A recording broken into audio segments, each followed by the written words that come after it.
It's probably going to be hard to believe that a portable system can play a mean Guitar Hero, but believe it, Guitar Hero on Tour for the Nintendo DS is awesome. Even though it's in a smaller size, this handheld version is the real deal, and one of the most impressive Nintendo DS games released this year. For those who have missed out on what Guitar Hero is, here's a brief rundown. You play along with songs by strumming along to the tune, pressing the corresponding buttons as they flow down the screen. It's not really a guitar simulator, it's a rhythm game, and the console versions are incredibly popular because they're so much fun to play. For $50 you get nearly the entire Guitar Hero experience on the Nintendo DS. I say nearly because you don't get a full-size guitar to make you feel like you're really rocking out to guitar-heavy songs. Instead, you get a device known as the Guitar Grip that puts most of the guitar's controls in a handheld unit. So it doesn't really feel like you're playing a guitar, but because the game is so well developed, it definitely feels like you're playing Guitar Hero. The Guitar Grip does a great job mimicking the guitar's neck, with one exception. There's one button missing. After playing the game extensively, I can tell you that this was a smart move because there'd be no way to hold the Nintendo DS system and slide your hand up and down a 5-fret button set.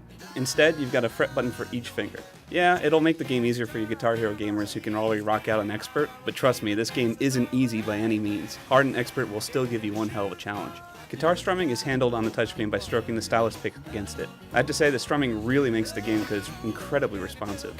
You can strum anywhere on the screen in any direction, and in the harder difficulties you have to do a lot of back and forth strokes for rapid notes, and I never had the game miss a strum once.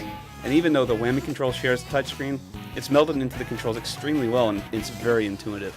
Star power has been mapped to the microphone, so all you gotta do is shout or blow into the system to set it off. The biggest complaint for the DS version will probably be aimed at the set list. You're never going to be entirely happy with any game's full song library, and Guitar Hero on Tour will probably have a few tunes that you already hate.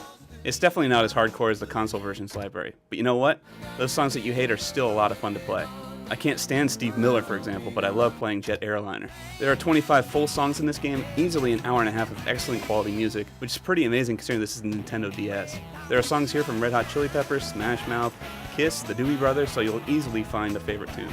Multiplayer is a huge focus for the Nintendo DS game, but you'll need to play it locally with someone who already has copied the game. The battle mode that was in Guitar Hero 3 is in Guitar Hero on Tour, but with lots more power-ups. You can cause all sorts of craziness to happen with the other person's system, like cutting a guitar string, speeding up his note highway, or blowing out his amp. This mode is a lot of fun, and if you can't find a second player, you can at least try it out against the computer. Look, if you want the real Guitar Hero experience, go out and get it for the console. It looks better, feels better, and it's a great game for friends to sit around and watch you play. Even with that said, Guitar Hero on the DS is excellent. The developer took the game seriously and created a portable version of the game that you'd never think could ever be portable. It's fun, it's challenging, and it really is the Guitar Hero experience in a smaller package.